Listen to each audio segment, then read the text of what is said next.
Hello and welcome to Alphabet Soup. I'm Paul Anthony, your panel today consisting of James Rendell and also we've got Kat Norden. Welcome, crew. Hello. Thanks, Paul. And we're going to be having a chat today to none other Crusader Hillis, who's from the Also Foundation. He's spent 20 years at Hares and Hyenas and also down at Gasworks for 4.5 years. Please welcome Crusader Hillis. Thank you. Lovely to be here.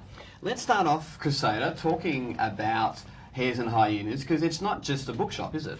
No, it's not just a bookshop. When we opened it in 1991, we were very clear about the fact that we wanted it to be a sort of like a community group, a place where people can come for resources as well as just buy books, and also to put on a whole lot of literary events so we could start developing a literary culture based on a sort of a queer literary culture in Melbourne, which hadn't been really done before at that stage. So over the years we've probably done 300 different literary events in the shop, and in the last midsummer we just gone by, we had 12 events there, which attracted about 900 people over the time, which was a really, really terrific thing. So I wanted to ask you, because clearly Hares and Hyenas has met the goals that you established 20 years ago. Yep.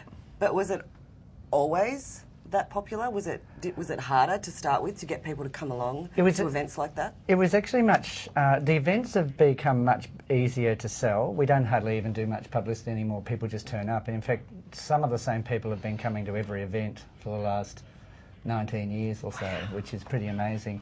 But the business itself, there was a real boom in the 90s where books were just so easy to sell, and there was like a new queer book being written every single day on every single topic. In fact, we used to have a joke that if a lesbian has sort of thought about it, she's going to write a book about it the next day. I think that's a joke.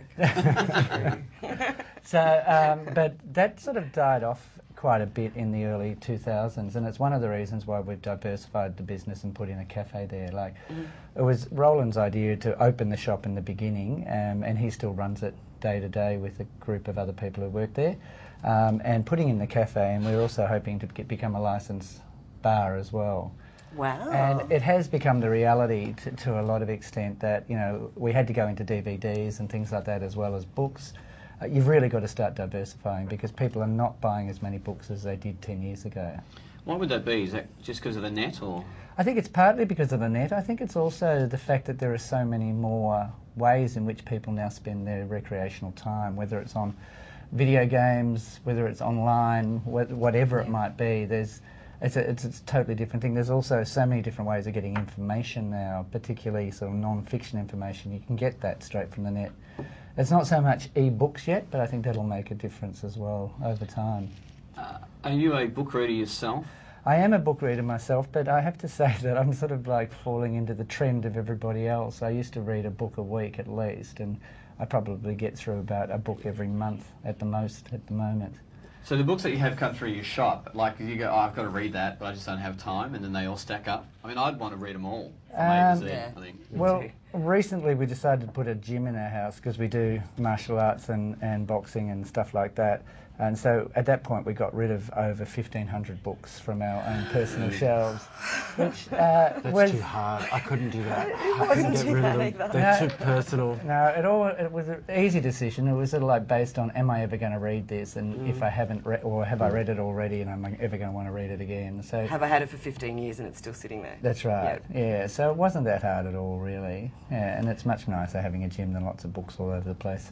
So we've got enough books downstairs in the shop. Oh no, they're not. We don't do second hand. So we actually sort of like gave them away to friends and things like that, and you know, had a few open days with boxes. If only I'd known you then. Yeah, there's still a few boxes in the garage. You can come around. Great, thank you. Yeah. Let's have a look at Gasworks Crusader. In May 2010, you came to Also, but before then you were doing Gasworks. That's My right. understanding is you changed that right around and made it a lot more, I guess, friendly in a sense. One of the things that was really easy to do there and was already planned before I got there was a development of a really good kids program, because it's an incredibly kid-friendly place. Probably the biggest thing I brought to it was bringing in queer programming and doing 4 midsummers, which successively got more and more successful to the point where the final one was just fantastic and worked really, really well. And also did a lot of work around disability arts there as well, including a very big Art of Difference festival, which is still considered one of the best one-off events in the world for a disability and deaf arts festival. That's one of the things that I noticed about Gasworks as well, was that it's very accessible space these days. Yeah, it is, and it's in a fairly hard to reach place. So you've actually got to really concentrate on getting the audiences there that are going to loyally keep on coming back because they're interested in things. So queer programming was something that was a bit of a no-brainer, really, and particularly in the first couple of years we concentrated almost entirely on lesbian programming because women are much loyaler as customers, as audiences. They've never been well catered for in the Midsummer Festival traditionally, and by providing a hub which was very much focused around, pretty much around trans and women for the first couple of years, it really developed a very strong loyalty in terms of sort of coming back and coming to multiple shows, not just one. And one of the things Roland and I have always been interested in at Hares and Hyenas is the edges of the GLBTIQ community. So over the years we developed a lot of different events with Indigenous community, with the transgender community, with people with disabilities, with the deaf community.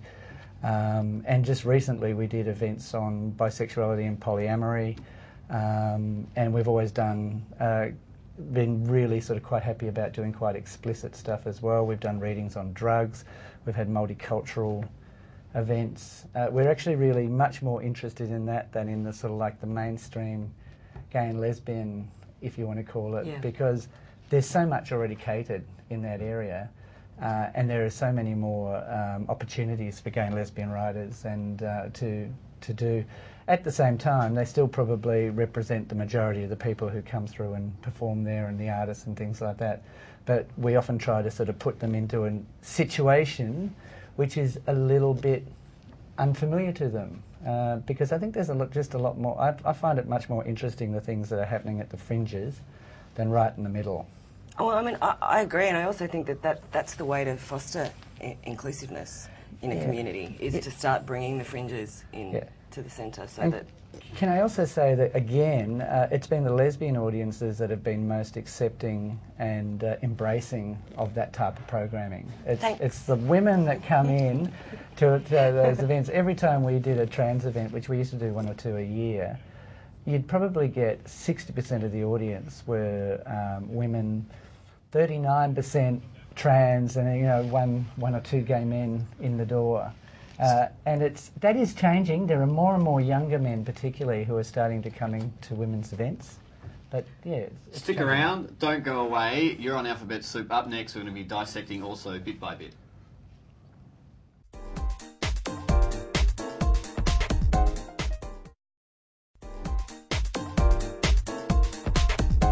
Welcome back to Alphabet Soup. We've been talking with Crusader Hillis from the Also Foundation.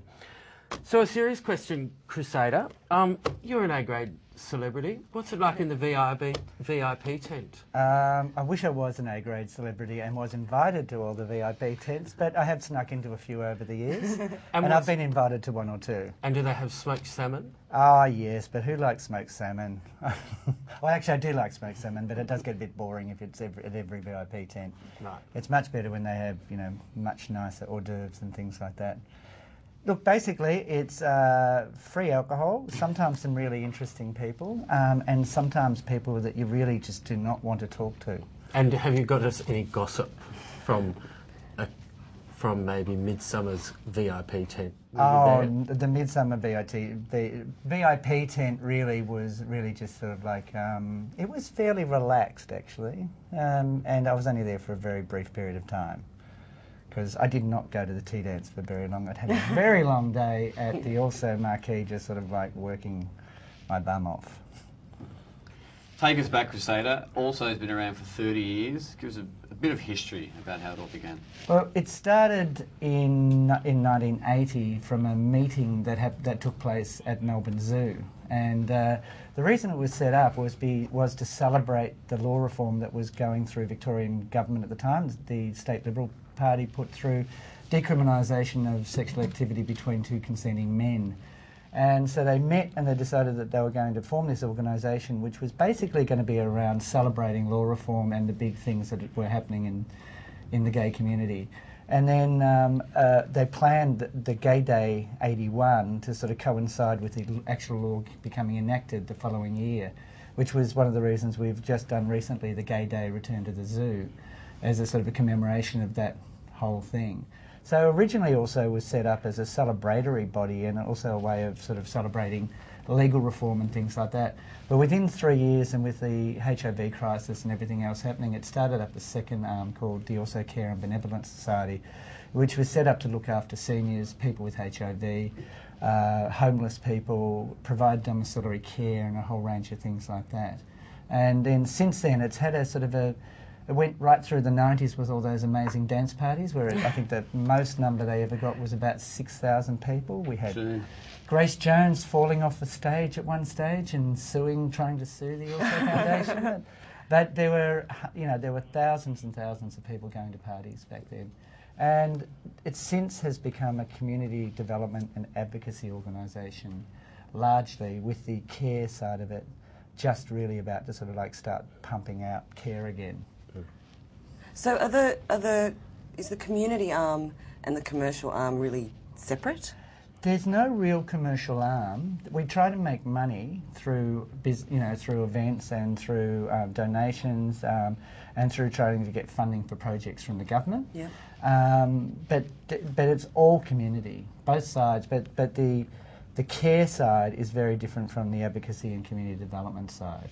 How so? The care side is set up to do direct service care, and it's something that I have to say also has not been good at for a number of years, and there's a lot of criticism out there about the fact that we haven't done it. But we've now got a new president of the care committee, which is separate to the president of the Also Foundation. But it's all under the one umbrella still? It's still under the one umbrella, but they're very much two separate organisations. I'm paid by both organisations, as are some other staff. There are two separate board meetings for each organisation. There's an entire set of books, there's different constitutions and different rules. How did that happen? Like, why? It just sounds really confusing to me. It happens because in order to be able to get charity status, you need to be able to be doing direct service. And for a long time, and until very recently, a High Court decision, you weren't allowed to do any advocacy and get deductible gift recipiency or charity. You actually had to sort of stay very apolitical about things, which is impossible. A double standard when religious organisations have for years evangelised? And yet they've had charity status. There are so many exemptions in the law about religion that I think that just answers your questions. They shouldn't be there, those exemptions, and they certainly shouldn't be there in terms of being able to discriminate against queer people, but they are there. You've been at Also since May 2010. ALSO's been going around for 30 years. Are you sick of hearing people say things like, what does Also do? Not at all sick of that, because I think ALSO's got a real responsibility to get much better at telling people what we do, but also telling people what we plan to do and what we have done. And you have to remember that, like, if there's a few 100,000 GLBTIQ people in Victoria, at the moment we're really only reaching the people who read the Pink Press and watch BTV and listen to Joy. We still haven't really started touching a lot of the people in country areas, in the outer suburban areas, or people who just live a very integrated life in the straight world. And I think, so anytime you get asked that question, you can't just assume that they should know just because we've been around for 30 years. I have to say that as someone that is terrible with acronyms, often I hear an acronym, and if it's not immediately obvious to me what that means, it just goes out of my head. So to ask you a really basic question, because I'm sure that there are going to be people out there that are wondering this, what does Also stand for? Also no longer stands for an acronym, but when it was first set up, it was set up as the Alternative Lifestyle Organisation. Right, I've always wondered. Which I think still is a fabulous name in many, many ways, but there was a decision, a couple of decades ago, to move away from that name and really just call it Also. And like it fits in quite nicely because, What's with the brackets? The parentheses. Yes, I was going to say they're not that was a branding that happened before I came on board. I think it's a bit about saying that Also is one organisation made up of two, so it's inside a bracket, rather than being just to stand alone. And I have my own interpretation of this as well. Oh, do you? And Yeah, that is- I like to think that it's about inclusiveness. Yeah. Okay. Yeah. Yes, they're hard to draw and they're hard to say. So Crusader, we've heard a lot about the global financial crises. How is that affecting the work of Also Foundation? It made a huge difference to our donations for Also Care and for our bequests over a period of time, and it made it much harder to actually reach philanthropic organisations to give us funding. But I do believe that we haven't yet started reaching the community in the way that we should be, in order to sort of bring back a lot of both the goodwill about the organisation and also the capacity to be able to start building its income again. So you've got the Also directory, though, that's the business directory. Yep. Is that a money-making? It makes a very small amount of money, but it's mostly about it being a community directory, and it's very, very important still for all of the mainstream service providers who are dealing with queer people. So, we're going to be back in a minute. Don't go away. We're going to come back and we'll be talking more about how you can be involved with the Also Foundation.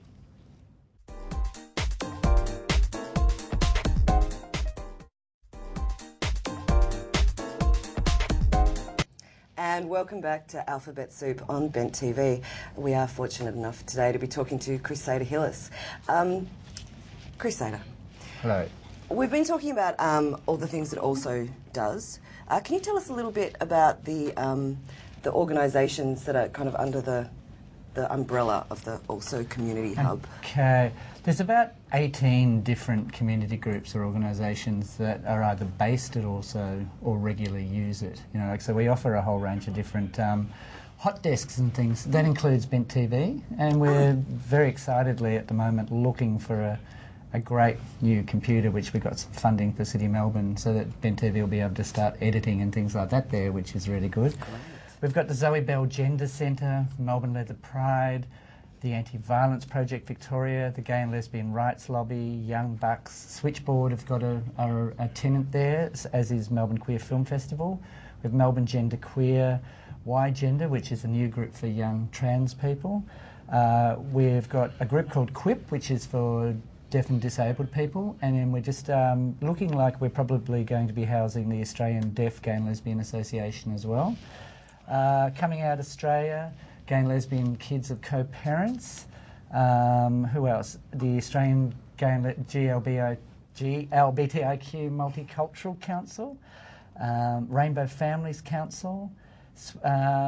Look, that's probably enough to get through. And Minus 18, obviously, which is in many ways a bit of a standalone organisation. They were going before they actually joined Also, but they're now at the moment a project of Also. What's Minus 18? Or? Minus 18 is a group for kids who are under 18. There's also Minus Plus, which takes them up to about 25, 26 as well. And they run a huge number of events all year round, and they get up to 500 kids that come along to it. They run, last year they run a same-sex social or formal for kids, which attracted about 400 or 500 kids. They and they have several thousand people on their mailing list and on their website, and it's one of the most dynamic websites. They just do the most amazing stuff. They actually do their organisation better than many of the adult community groups around. Maybe Also could take a leaf out of Minus 18's book. Well, we do all the time. I promise you, that's not a lie. Yeah, but look, we also do a number of projects. Like at the moment, we're doing a major project with the Department of Health called Take Care Out There, which is about getting messages of sexual health, but not just messages. It's actually about peer development, so that people start looking after themselves and their friends. And we're in the process of working on a fabulous TVC for the Melbourne Queer Film Festival at the moment, which will then be on TV a bit later in the year. And we also do things like we're doing an anti-homophobia project for the Department of Health and Department of Justice at the moment. We're doing a thing with Victoria Police with the Indigenous community on Speak Up, which is about developing better relationships between police and the Indigenous community, and also about reporting crime. So there's a lot going on all over the place, plus a lot of lobbying of government.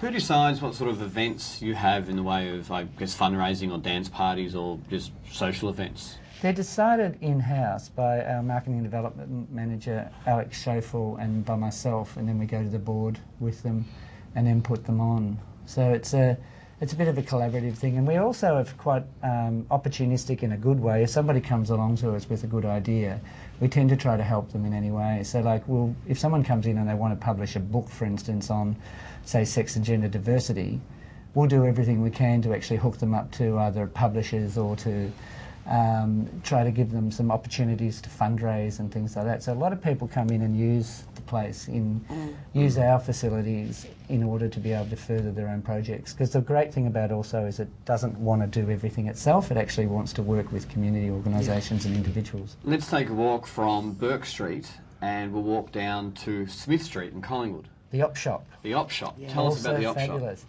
It's been going for quite a few years now, and it's just moved to a much more glamorous place in Smith Street, and it's going really well. And it's we're about to start sort of a series of fashion shows and different things like that there as well, because we do get an enormously good amount of designer stuff that gets delivered there, and it's very cheap. Is that set up to be self-funded, or is that funded through also as well? It basically covers itself, and I think over time it'll probably actually start becoming a bit of a profit-making thing. But already there's a lot of donations that come out of that shop for people in need. So if you've got clothes that you don't want, this is the man you've got to take them to, all right? Or Claude is the man. Yeah. Claude Panazzo. So now for people out there in TV land, also as a volunteer organisation, how can people volunteer? What can they do with the Also Foundation? They can do anything from work with us on our sort of governance issues, work in administration, they can work in marketing, they can work on our events, they can do all sorts of things. And we've just got a new volunteer coordinator in place, and she's been putting together a most amazing system for volunteers, so it really works for them and us. They just need to email volunteer@also.org.au or give us a call at the office on 9660 3900 and talk to the lovely Dan. Phones are ringing hot. I guess too, if you're under 18, you could come and be a part of the minus 18 crew, or if you're absolutely part of the YGen crew, the Y-gender crew, you could be, The place is generally, like when I first started there was only a few organisations that were based there, and it's pretty much tripled in the last, few months.